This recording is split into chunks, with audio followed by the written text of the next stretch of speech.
Thank you. I would like to first of all introduce one of our two offensive line coaches from last year, Cliff Dawson. He's going to be helping me with the presentation. Coach Dawson and Coach Fox took a unit that didn't have any returning starters, and they were a big part of the success that we had.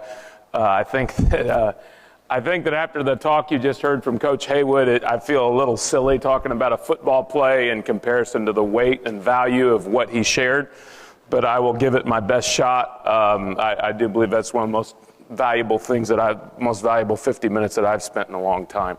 So here's the deal with this talk. We're talking about wide zone.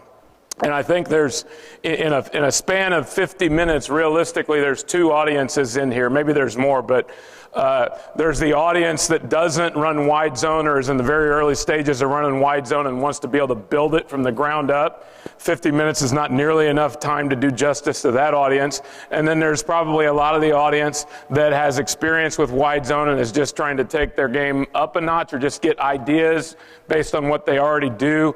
And so what the high wire act that I'm going to try to walk is I'm going to try to provide enough introductory type stuff that if this is something you're interested in exploring, you can kind of get your feet wet and see a little bit of what it's about. If you're a veteran in the wide zone field, hopefully there's something that we're doing that's helpful to you. So that's kind of what I'll try to massage with the idea of leaving time for video at the end. And I think that'll be the real valuable part because you'll hear Cliff and I coach it exactly like we would coach our kids. Wide zone's been a big part of our running game for a long time. If you're around here, that's no secret. It's going to be a go-to. It's going to be a starting point for us at the beginning of every single year. In some years, it's been as much as 50% of our running game, and I would say that in line with that, 50% of our practice time is going to be locked in on wide zone and its components. To me, there's two types of runs. There's runs that are attitude runs that you're going to run against everyone and attempt to impose your will with and get your kids to believe that and handle anything. And then there are runs that are specific to looks, and certainly wide zone is one of our run everything type plays. So this is where I'm going to try to go. These are the mythical times that Coach Dawson is going to try and help me hit. The first thing I want to talk about is, I guess, the why behind the what, and I think this is really important because this is what I'm learning more and more as a coach. I think I've always believed it, but I believe it more so now. If you just talk to kids about technique without a bigger framework of what the play is and what it's trying to accomplish, in other words, if you don't embed them in the why, then all the technique stuff you give them is just going to be memorization. But if my kids can go into wide zone with a full picture of what we're trying to accomplish, why we think it's good, and they can come to believe the same things that we do about why we think it's a great play, and they can understand the fundamentals of what has to happen for it to be successful, then when we start giving them footwork and hand placement and all those things you give them, it makes sense. And when things make sense to kids, they tend to retain it and execute it and play it out. And so this is exactly what we will talk to our guys about the first day of spring this April. This slide right here. What is the big picture? We're trying to attack the edge of the defense where a tight end is or where he will be. One other thing that I'll say, I'm going to get ahead of myself, but I want to make sure that I say this. I talked to a college coach the other day who was thinking about wide zone, and he says, well, do you put the two-back version in or the one-back version in or the tight end version? And I say, we put them all in. Okay? We are a team that wants to solve problems with formations, not plays. And so if I'm going to teach them wide zone, I need to give them a concept and a framework that's going to hold up no matter how many tight ends we do or don't have on the field, no matter whether we do have a lead back or not. I don't teach them as separate plays. We are Alex Gibbs guys. If you're a veteran wide zone guy, obviously you know what that means. But I don't say like Alex Gibbs does that we have 12 different kinds of wide zone. We don't have force and release and nickel. To our kids, it's wide zone. And I think that's where ideally as we, as Cliff, as Tommy, as we get better at teachers, that's what we try to provide, a framework that holds up for all of it. So the other thing that we'll say to our kids, and Cliff really helped me with this is one of the things he brought that just simplified the way I communicate to kids. You got two kinds of runs. You got a zone run, you're responsible for your front side gap. You got a gap run, you're responsible for your backside gap. period, end of story. The gap always trumps the man. And so in wide zone, we are working to a gap in front of us, and we're doing it with a reach technique. Because why? Because we're trying to set the edge of the defense and put pressure on everybody involved in that run fit component. Secondary, linebacker pursuit, defensive lineman, to match our tempo and our aggressiveness to that edge. And if they don't, we'll take the edge. And if they do, then we're going to create lanes to exploit where they over pursued or misfit or whatever the case might be. So that's the presentation we give our kids. And then we say, how do we exploit when they over pursue or when they distort themselves? We do it with vision, we do it with technique, we do it with discipline. Okay? So that's the starting point of the conversation, and I think that's really valuable no matter what. So what are the cardinal rules? We say, what are the cardinal rules, and where do you fit in as a player to those cardinal rules? No penetration is a cardinal rule. Well, I back up. Eliminate negative plays. If you hear Alex Gibbs talk at all, this is the first thing that you hear them say. And I haven't statted it yet, but I do know that we have very, very, very few negative plays in the running game, but especially in the wide zone running game. And this, to me, is the big argument. So I'm going to jump ahead of myself again because I want to make sure I say this. I am tempted, if any of you have ever studied Homer, you know who the sirens are, right? The sirens are, those voices that you keep hearing that you can't resist. To me, the pin and pull scheme is like a siren. Every year I'm tempted to go down that road. Man, we could get such good angles if we just block down on this 6-eye and pull the tackle, and man, we got such good angles. We're not very good at this, pin and pull. And every year we resist that because of this issue right here, because of negative plays, okay? And what Alex Gibbs says is true. You watch the Packers in the playoffs, they're a wide zone team. They get in a 3rd and 2 late in the game. Mike McCarthy is seduced by the sirens of pin and pull. 6 technique blows them up on 2nd and 2, ends the series, almost costs them the game. So no negative plays is where it starts, and that's how our run philosophy fits. And so then the players have to know, how is it that I fit into making this cardinal rule work? And if you're a lineman, it has to do with understanding I don't allow penetration in my gap. I understand that I'm not in a hurry to leave if I'm the base protector, which is a term I learned from Coach Summers. And for the running back, it's one decisive cut. And we coach our running backs really, really hard. And a lot of times the fastest back is not the best back. But we always use, one of the things that we do, we have enough history now that we can tell stories. And I think stories give your offense some flesh. So we tell the stories of one of the best backs, one of the best players that's ever come through our place when we introduce this. Kiddo by the name of Tim Phillips, unbelievable human and football player. Okay? We won at least 2 state championships largely because of him. But there's a Tim Phillips story. We're playing Cincinnati St. X in 2007. They're ranked number 2 in the nation, and we're playing our noses off. We're playing our faces off. All of a sudden, in front of these 12,000 people, we're staked to an 11-point lead in the second half, which should have won us the ball game. But we lost the ball game because we could not run the ball enough to sustain drives to get our defense off the field. We end up going from up 11 to down 16. Here's the point. One of the reasons we couldn't run is because Tim Phillips, as great a player as he was seduced by feeling like he could outrun people to the sidelines. And you cannot outrun Luke Kuechly to the sideline. The point is, you can't be tempted to bounce the play flatter than your initial course. I'm talking to you about cardinal rules now. So the very first cardinal rule we give, if you have a running back, he's a pretty good player. He's used to being the fastest dude on the field. But when you play people that are really, really, really good, and you pass up that little bit of daylight that you think's kind of close, it's going to be a 1-yard grinder to try and outrun them. When you do that against good people, you get in 2nd and 16 against Cincinnati St. X, and then you lose the game.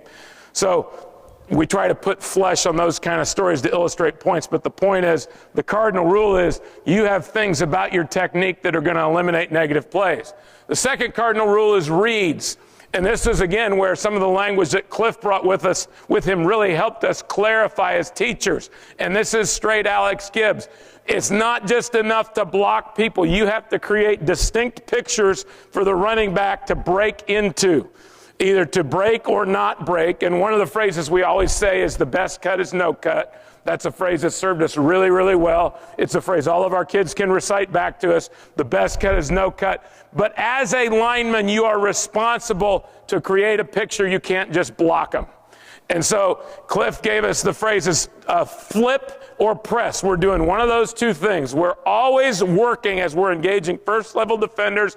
My end goal is either to flip my hips and show my running back an outside railroad track because I have him reached, or I want to press with a strong inside hand and show him my butt that way so he knows to press right to my butt and then cut off of him. But it has to be distinct.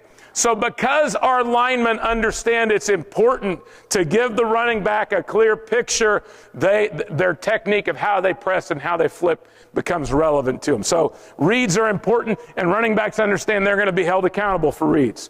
They understand they're going to be held accountable for reads. And specifically, I would say, I'm just trying to hit things as I think of them, we do a better job every year of coaching our kids' vision and eyes. Every single guy on our team has something specific and positive they're supposed to be doing with their eyes from play one, from step one. And if you ask our kids, what are the three attitudes that we bring to every play, they'll say, championship start, win with my eyes, punishing finish. Every single kid in our room should be able to tell you that. And so you got to coach where the running backs are looking. And they have to be looking at the right thing, and that's a big part of the reads. Railroad tracks, this is nothing new. Everything has to happen on angles. We want to paint a picture for our kids, especially if they're coming from a system in grade school where they're real vertical. How many minutes am I now? Yeah, you're saying keep going. Yeah, no kidding, I'm already 5 minutes over. But they understand railroad tracks. Everything's got to happen on the same track. That's going to dictate their technique. Okay? Divide the defense. We don't cut on the backside as much as we used to. Those were the days. We're more inclined rather than running through guys to the second level. This is something that helped us this year. We're more inclined to flip guys on the backside to create those natural lanes. And we had one of our two running backs this year was really exceptional at being patient and pressing it, and it would end up all the way on the backside, as hopefully you'll see on film. Okay, let's talk about how we teach our kids at this moment, then we'll come back to track it. So how are we going to teach? If we're going to introduce wide zone, or you're going to introduce wide zone, what is our process? Couple things that I'll say. I already talked about press and flip that I think are really helpful. Another thing we standardized, I have a friend that coached with Bill Callahan, and he talked about, if you've watched the cool videos, you know this, every step that they take is identified with a phrase. So we really have only three kinds of footwork, either a brace pop, a move pop, or a jab pop. And our kids understand from day one those footwork terms, what they mean and how to translate them. So my point is, the longer we go on coaching this thing, and we've been in with this for a long time now, we're getting better at teaching it and giving real concrete things that kids can connect to in terms of translating it to the field. And that usually translates to simpler, which simpler communication is better communication. So those terms have been really helpful for us as far as how we teach. We teach two different kinds of wide zone. And this is important for us in terms of the environments we use in. We have two ways to block wide zone, and this is very important. The first way is track it. Track it literally means we are not pre-identifying combinations. We are getting on a wide railroad track and we're blocking what we see. They have a certain visual key and they're blocking what they see on that angle.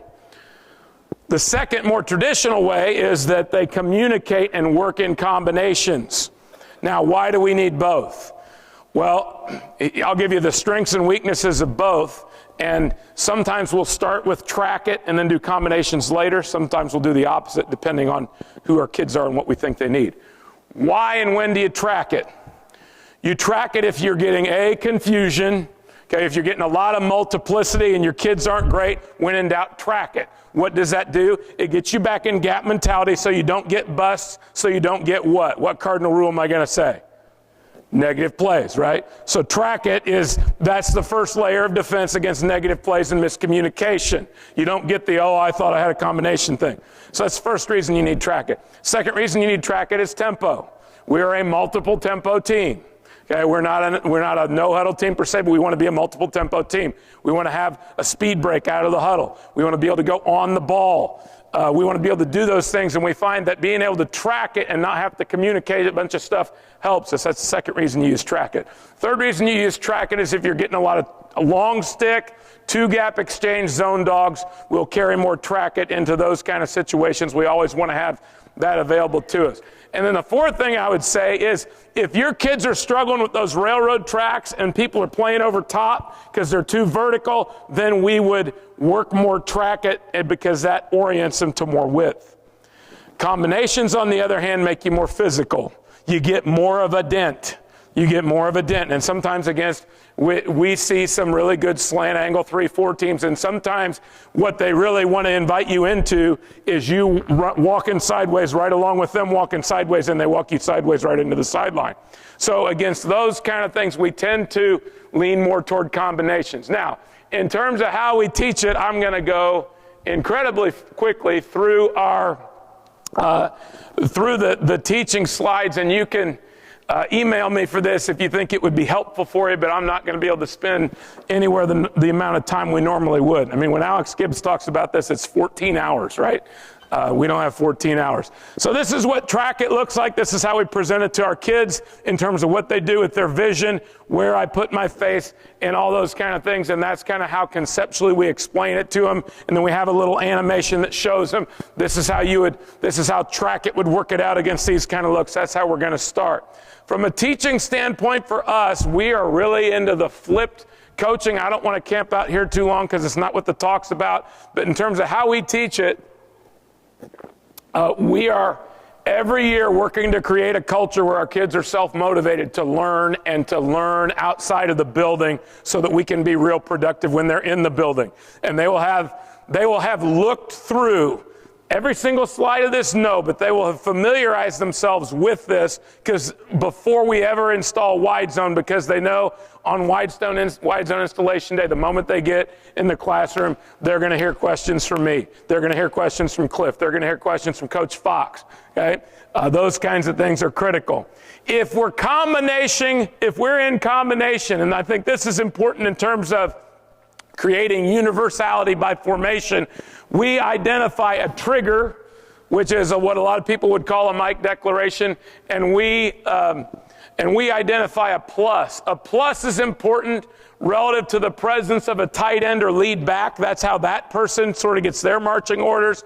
The trigger is just communicating to linemen how the combination is going to start. We are not as set in stone on staying on those people. Some years the trigger communication is more important than others.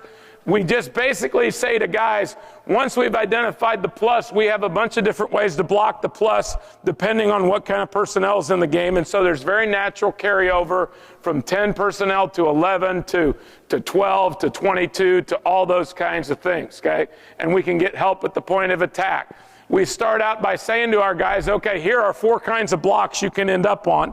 And then from then on, it's just a matter of having a thought process that gets you into the correct kind of block, okay? And again, you're getting the flyby tour of how we teach.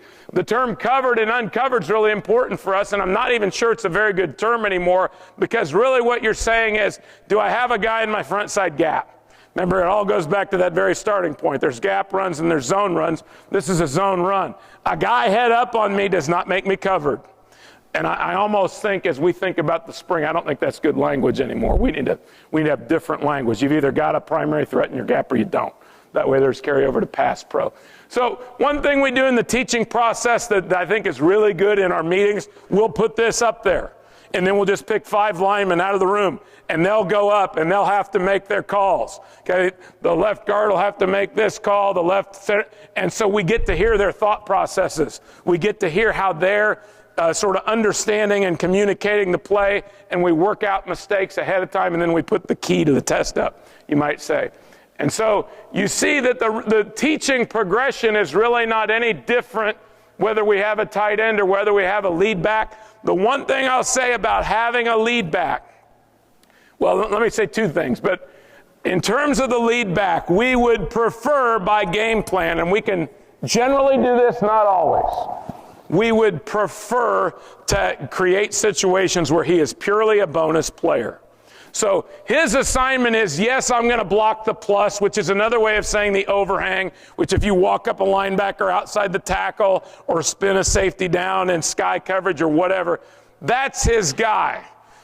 But if we can eliminate that guy some other way, we would love to make him just a bonus player, which means that he's going to run the same course that the tailback runs, make the same reads, which we'll get into in a minute, and block the first wrong color he sees based on the read that he makes. We would prefer to create that situation. Let me state it another way. We are not going to have a wide zone lead call where the linemen have to repoint or respot their assignments based on knowing there's a lead call. We're not going to get into that world. That's probably the difference between us and higher levels of football. It's also, without sounding a bit arrogant about it, that's why I would much rather solve problems with formations than having my linemen who've never started a game. We're going to open next year against the state champions of Indiana, and I don't want my first-time guard to be peering through his rec specs trying to figure out whether or not he's going to respot a guy, okay? That is not a good way to make a living, okay? Running back. This is just a quick cursory glance at how we train the running back, and one thing that we try to say is that, let me say this, we have it built into our system from under center, pistol, and gun. There are subtle differences. Some years we're decent at the gun version, some years we're not. A lot of that is a byproduct of me not going wholesale in on the gun version. Honestly, one of the two kids we had this year could have been a pretty good gun wide zone kid. Jovan could have been, and we just didn't do it enough. I'm so comfortable as a coach in the under center and pistol part of it, sometimes to a fault. We have had big moments with the gun version of wide zone. The thing I would say to you is we just move his aiming point from the butt of the tight end or imaginary tight end, which is what it is under center or pistol, to the butt of the tackle. That's what we do. Nobody has ever had a good explanation for me, and this will make more sense to you guys who've coached it a long time. Alex Gibbs always says, you read it from outside in. And I understand that. You either reach the first guy or you don't, and if you don't reach the first guy, your eyes go to the second guy. I understand that. Nobody's ever explained to me why you wouldn't read it inside out from the gun, because that's what he's seeing first, in my opinion. Now, obviously, you can tell never played running back. That's an interesting conversation. My concern with the gun version is the negative play piece.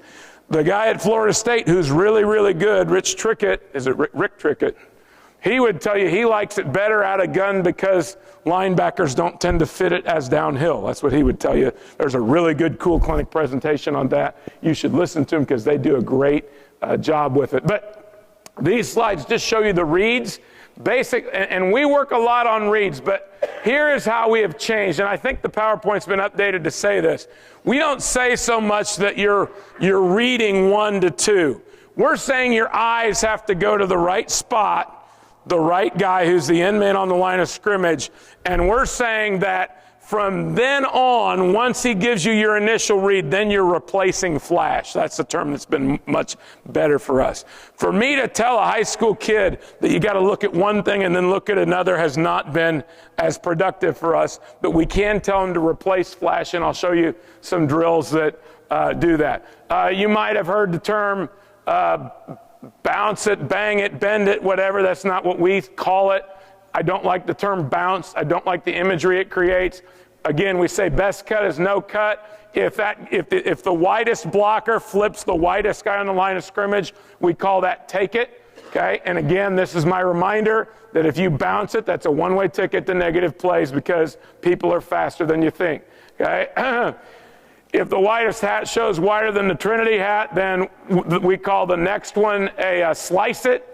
And slice it is not really so much a cut as it is just kind of staying on the railroad track and hugging the inside press of that widest block. You'll notice that we illustrated sort of what his softer focus is. And then when you end up replacing flash, because that second guy also gets pressed, that's what we would call bang it.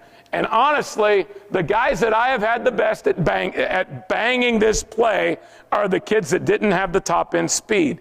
I think one of the really interesting things that we have to do a great job of coaching every year is understanding who our backs are and making real subtle technique allowances to coordinate. So just a very simple example. 2014, we had a kid named Donald Brooks who got the top speed really, really fast. And if I put a reel of 2014 wide zone on, you would see him running a little wider than the landmark I'm describing. And you would see him create a lot of take-its because of his speed, if that makes sense to you, but you would not see very many bang-its. Okay, you would see some slice it, but you would not see many bang it because he was just way out ahead of that second block. The cat we had this year, one of our two cats, Roderick Thomas, was tremendously patient.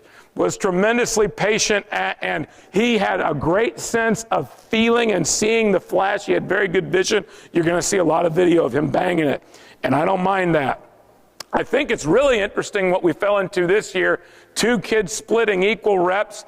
Each of them gave the play a little different personality. Didn't affect the lineman, which was good, but I think it made us, in a very subtle way, harder to defend because Roderick was not as fast as our other kid, Jovan. He couldn't create as many take-its, but he was a great finisher on the bang-its at the end of games. And one thing I would say is, early on, if you have a fast back and you're playing a team that's not used to playing that kind of speed, you're going to get some take-its. But then what Roderick finished a bunch of games this year in the fourth quarter on bend-its once linebackers were really overmatched in that angle.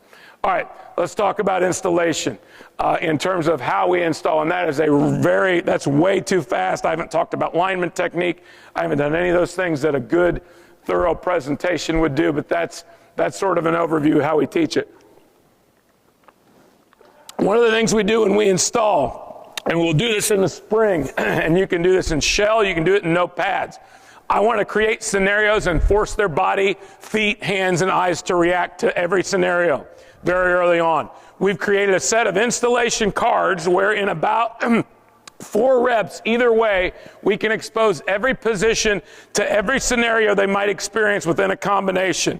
I have a guy in my gap. I don't have a guy in my gap, and this is straight from Rick Trickett also. I have a guy in my gap and he works away and I climb. I have a guy in my gap and he comes to me.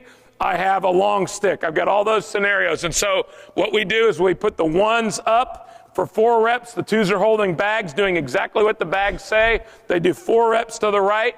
They flip. The 2s do 4 reps to the right. They flip and do the same reps to the left. And we want to create, here's the way I think of it. If a kid has a rule, I want him to exercise every possible part of that rule very early in the installation process, even if it's difficult. Even if it's difficult, because if you don't make him block that hard scenario early, same's true in pass protection, he's not going to learn that his rules will take care of him. So we're not afraid of mistakes. We actually want to get all these mistakes on tape so we can correct them. We use 2 running backs and 2 tight ends so they all learn how they fit into the play, both front side and back side. And again, whether or not our first thought is to start by tracking it or combinations just depends on where we are and where we feel about this group of kids. If we feel like we have not been physical enough, we'll start with combinations. If we feel like we need to really orient them into the railroad tracks, we'll do that. And so that's very flexible. So these are just the cards. I mean, this is literally what our scout team sees, or our bag holders see, and in those scenarios is pretty much everything that you would get. How much time do I have right now, Coach? I have 20 left? Okay. So, yeah. Okay, let's talk a little bit about drills and just some of the drills that we use that have been helpful. We're always trying to, one of the things that I don't think this makes us any different for sure, but we're always taking our cues from drills based on problems we have in games, okay? So one of the things I did the last couple weeks is I made a reel. It was a real tickle fest, a reel of all of our fumbles from the last 3 years. Okay, and I wanted to find commonalities because I was not happy with our ball security this year. So we're going to create drills based on the scenarios and the physical situations that we found our kids in fumbling. So same thing with wide zone. What are the problems we've been having, and how can I create a drill that simulates a realistic picture of what we need to fix? Well, Run timing is a big deal. My head coach does a great job with the running backs in run timing and being really precise and being specific. And one thing I think that's really good about being so deep in the weeds with the play like this is we can customize it down to a very specific level. If you ask me a question like, how deep is your tailback? Well, it completely depends on the kid. The goal is we want to mesh it 5.5 yards, and we want his rhythm of pressing the blocks to match the rhythm of how they are blocking. And so for Donald Brooks is going to be deeper than Roderick Thomas because Donald Brooks is going to get to that spot much, much quicker and create a much different timing. And my boss has a really good knack for the subtle differences in timing and how that works out. Those things get worked out in run timing. Those meshes get worked out in run timing. And the other thing that gets worked out in run timing is what are they doing with their eyes? The running backs, especially early on, are going to want to look down at the ball, and we're really rough on that. So initially, I'm always standing at the sprint spot with fingers. Then later on, what I'm doing is I'm trying to simulate blocks and either show them a flip or show them a press, and they break off of it as late as they possibly can. But you kind of need two guys. You need one guy to coach the mesh. You need one guy to coach the back's vision and his press and all those kinds of things. I'll show you some other group drills that we do. Cliff, Tom, our offensive line guys, they have pods where they work individual blocks. They work combination blocks against scenarios. They work half line, track it, and a lot of the emphasis there is on eyes. Let me just show you the group drills. This is something we started doing this year, and this really helped us in terms of just zeroing in on the back and his vision and his reaction. Okay? And what you do is you set up 4 dudes just like this. Actually, it's 4 dudes in a back. And what's going to happen is there's going to be work on a solo block. So for the lineman, it is a solo individual reach block drill, and they're going to try to either press or flip based on how we direct this defender. And so in this case, the live guy is in red. That's either a tackle or a tight end. And the dead guy is a guard or tackle who's, you would say, pre-flipped. Okay? He's pre-flipped. So the running back just has a ball. We're not worried about the mesh. We're just isolating this picture and this reaction to this picture. And so when we say hit, the tackle or tight end is either going to flip the defensive man or he's not going to flip the defensive man. The running back is going to press the cut as long as he can and then make a cut. And then those guys just literally turn around. And now the guy who was the live blocker is now pre-pressed, meaning he's already showing his butt inside out, and now the second blocker is going to be directed. So now the running back he sees this, and he's going to replace flash off of that. Very elementary, but a very good starting point in terms of seeing the picture that we want to see.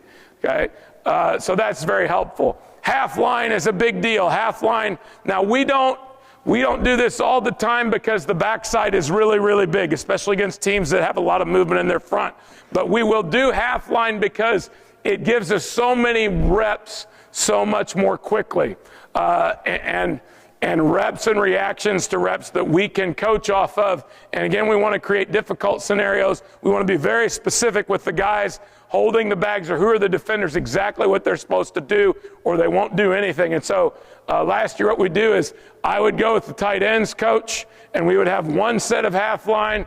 Coach Fox, Coach Beatty, I don't know where you were exactly in this picture, Cliff. I don't know if you had strep throat or what, man. But anyway, these two things are going at the same time.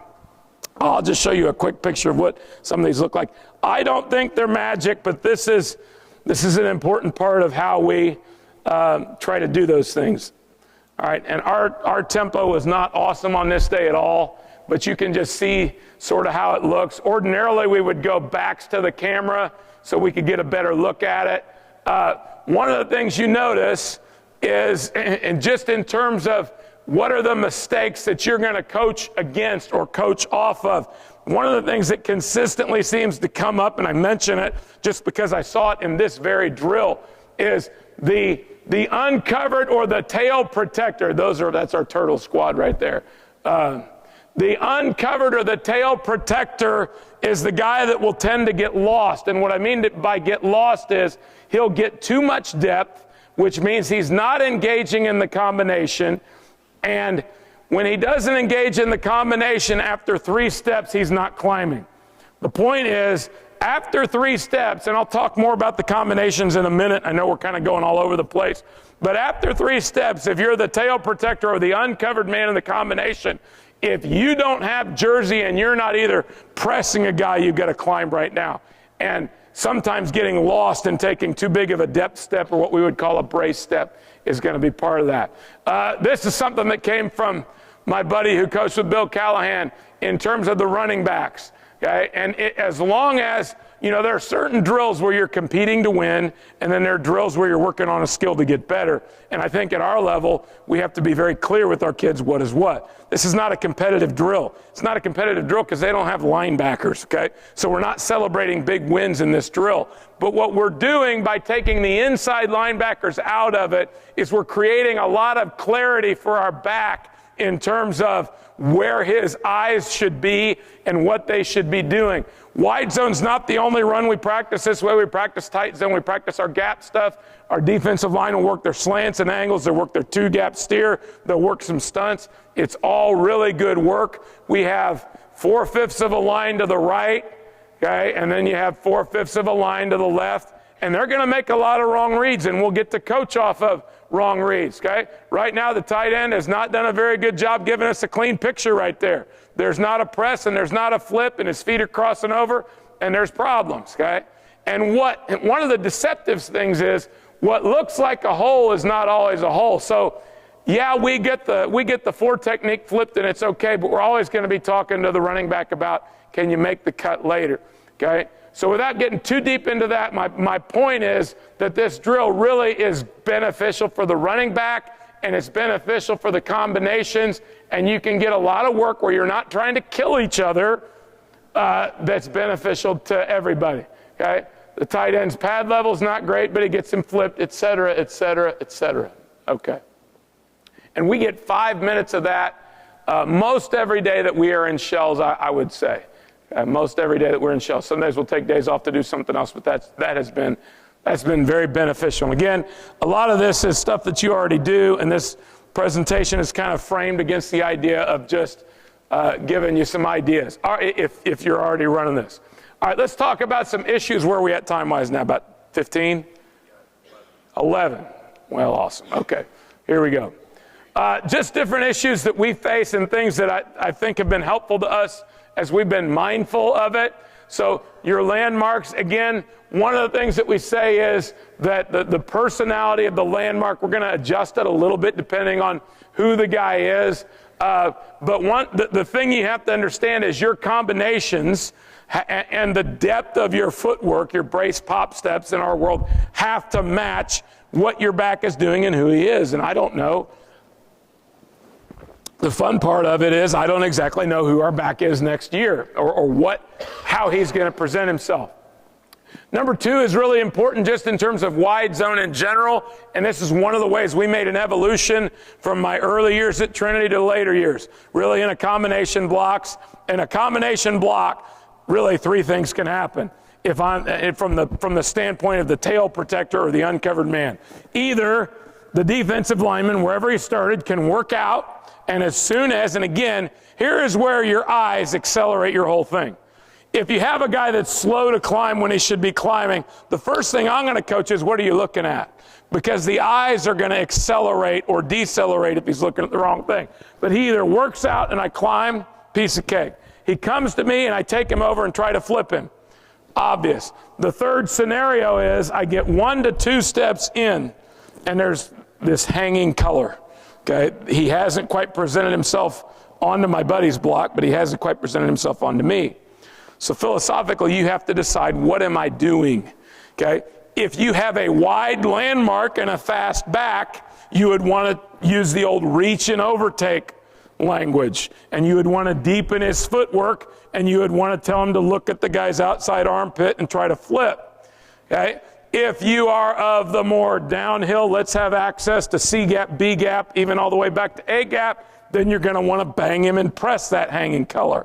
So my point is not that that's a mystery to anybody in this room, but the point is it has to marry with who your back is, how you're setting the landmark, and those kind of things. And in some cases, the defenses you're playing. Really, for us, to be perfectly honest, it's great if we beat Brentwood Academy. It's awesome if we beat Ensworth. It's fantastic. But for us, we better beat Ballard. We better win our district. We better beat St. Xavier. We better beat Mayo. So I'm looking at those three defenses, those three schools of thought, and what technique is going to match up best, because everything else is kind of biscuits and gravy in our world. And you all have opponents like that. That's nothing new. Okay. Things that are helpful. The guys on defense get to play and coach too. And they're not, just going to sit defenselessly by while you run wide zone. So one thing that's helped me is to think about in terms of how is that guy within his toolbox of fundamentals, fits, coverages, stunts, whatever, how is he going to how is he coaching his kids to stop wide zone this week? One approach is to really work hard to set the edge, either with structure, either with how you're coaching a 9 technique to come off the ball, and then you're going to rally everybody to it. 3-3 stack is an issue for wide zone, especially in terms of the combination of the center and backside guard. If you really expect a center and backside guard to handle a nose and a stack, again, this was a lesson learned at Cincy St. X in 2007, you're kind of kidding yourself, because that nose may fight the center's block, and that Mike linebacker might read his keys, and your backside guard is going to be a lost ball in high weeds. So maybe they're using stack alignments and or trying to fast flow over top of your combinations, maybe in combination with the philosophy of setting the edge and rally. Maybe their linebackers run through open windows. 2 years ago, there were a lot of reasons we didn't win. Mayo was better than us, but a big part of the reason they were better than us was a really smart linebacker named Jack Quersey, who ran through windows and did it so quickly that our base protector didn't get himself untangled. His eyes were wrong. His front arm was wrong. Jack Quersey was better than us, and we had negative plays in a game that we lost in the playoffs. So are they running through windows? And your eyes have to be a big part of that, okay? Our defense does this. A lot of the slant and angled 3-4 defenses do this. They'll walk the wall, okay? They're going to engage your combinations and try and turn you sideways, either by steering or by their own lateral movement, and they're going to be patient with their linebackers, play behind, not give you any of the big take it or bang it lanes, and they're going to walk you right into the sideline. Or are they trying to add secondary support, either with or without this philosophy? So those are the philosophies. I think it's helpful to give those guys credit too and understand what are the implications, what are the counter punches I have on my menu in terms of how we approach and respond to those things. Again, we talked about the pin and pull and so on. I don't think we'll have time to get to Blazers, but we will get to some film. So Cliff, feel free to jump right in here. I know we'll get like less time than we wanted to have, but we'll just go ahead and coach off the film a little bit here. The best guys to watch, the people that we watch the Cowboys. The Cowboys do an amazing job with this. Oh, that was a shame. One of the things you have to talk about also, if you're going to run it to the open side, one thing that is an issue, I don't know that it has to be an issue, but I think there's some technique, and we're always studying and trying to figure out if you want to run wide zone to the open side, what are you doing with that tackle? What are you doing with that tackle against that wide 5 who may be the best player on their team? How are you engaging the technique so that you can, usually you're going to press that, of course, you're not going to flip it, you're not going to get the take it read, but how are you getting him there in a way that guy can't play right through him and shrink the hole? The best team at that are the Falcons. But we watch a lot of the Cowboys, we watch a lot of the Falcons. Okay, let's just go to the end zone here. We could talk to you about our secondary rules. We always talk about most dangerous man. We push crack. Obviously, movement's a big part of our deal. So the first thing we're always going to talk about in terms of technique is we're always going to evaluate the second step. We have to be gaining.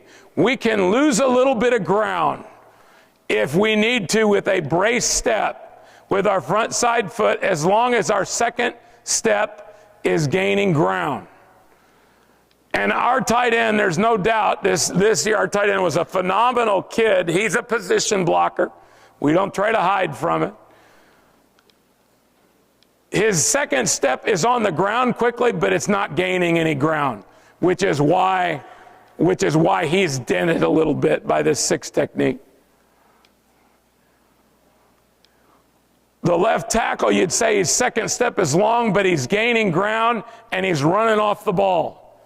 And so you're going to live with a little bit of length in that second step, because the thing you do want to say is philosophically we are going to run off the ball. And what does he do? He creates a decisive what? Press, doesn't he? That's a press. 74 created a read with an aggressive, decisive press. Left guard. This is a kid that made himself into a good football player. Okay? He looks a little bit like Woody on Toy Story, but he made himself into a football player because he's a technician. In terms of his second step, you'd say it's a little bit long. His feet are too close together. He's compromising a little bit of a power base. Here's a tricky thing that you have to coach. You have to be able to coach against these head-up techniques. You have to be able to coach their eyes. And it's counterintuitive, which is why I'm bringing it up. You have to be able to coach their eyes and their front side arm to be separate from their backside arm. Where we get killed with run-throughs, Jack Quersey stories, is I'm working to my gap, but I get engaged by a head-up technique that's thick on me. I put my front side arm on, and what happens when my front side arm gets on? My eyes go here, my shoulders go here. Am I the captain of my gap anymore? No. That's where we expose ourselves to run through. So we really, really work hard to get our backside hand independent from our eyes and our shoulder angle and our front side hand. And this is week 2 of the playoffs. So you can see he's better at it, but you can also see that we still have to coach it. And I would say philosophically, if you're running off the ball, you can solve a lot of problems. You can make up for a lot of other errors. So do we love the fact that our center's feet are crossing over? No, but does the tempo solve some of the problem? Yes, absolutely it does, because he's running off the ball. Right guard is a good example of how we're better with the way we coached it from Cliff this year. Is that in the past, we would have just ripped through that guy and run to the next level. But you'll notice number 50 is flipping the 2-eye because he feels like he can. Cliff, I'm doing all the talking. I'm sorry. Jump on in here, man. Yeah, I've got like 5 microphones, actually. I don't just have one. I got 1 minute. Well, that's okay. Thing you're going to say to the backside tackle is flatter than you think. Flatter than you think. Flatter than you think. We work really hard with our scout team to direct them and make them play downhill. But anytime we're playing, and this has served us really well, anytime we're playing an exceptionally, and we'll say this before Carmel, I promise you we'll say it before Warren Central, we're always going to say to our linemen, flatter than you think. Flatter than you think. Takes a while to adjust to the speed of the game. And always, always, always, your best opponents, your St. X's, your males, those people are going to fit and get to places faster than you have been trained to think they can through a whole week of practice. So Thursday and Friday, we're saying flatter than you think, flatter than you think, flatter than you think. And even in this game, right tackle, flatter than you think. Now, don't love the stutter here. The running back is wrong. This kind of stutter step is wrong. It's one cut and go. One cut and go. So this is actually a good example to teach off of, because this is exactly the scenario that Tim Phillips ran into, obviously, against an elite opponent. Okay? What is his read telling him to do? Okay? It's telling him that it's a slice it, because I got pressed right here. Okay? It's telling him to slice it. That's exactly what every drill we've done has taught him to do. But what is he seeing? His peripheral vision is seeing a little color bleeding. So what does the instinctive athlete that you've all got at running back want to do? He wants to outrun everybody because that's what he did in 8th grade ball and made himself an 8th grade Heisman Trophy winner. And that's what gets you killed. This is what happened to Tim Phillips. The read told him to go here because since the X's5 technique was playing out, but we weren't getting a clean block on the stacked mic. And so instead of just punching it up in there and being okay with a 1-yard gain, and you have to sell your running backs on 1 yard is fine. Because 1 is going to be 3 in the second quarter, 3 is going to be 6 in the third quarter, 6 is going to be 15 in the fourth quarter. That's what we say. So you have to trust the 1 yard gain. And he's responding the exact same thing that Tim Phillips did. So we had to create a drill called Fire in the Hole, where we simulated this exact read and made him run through a bag that looked like a wrong color so he could sort of retrain himself.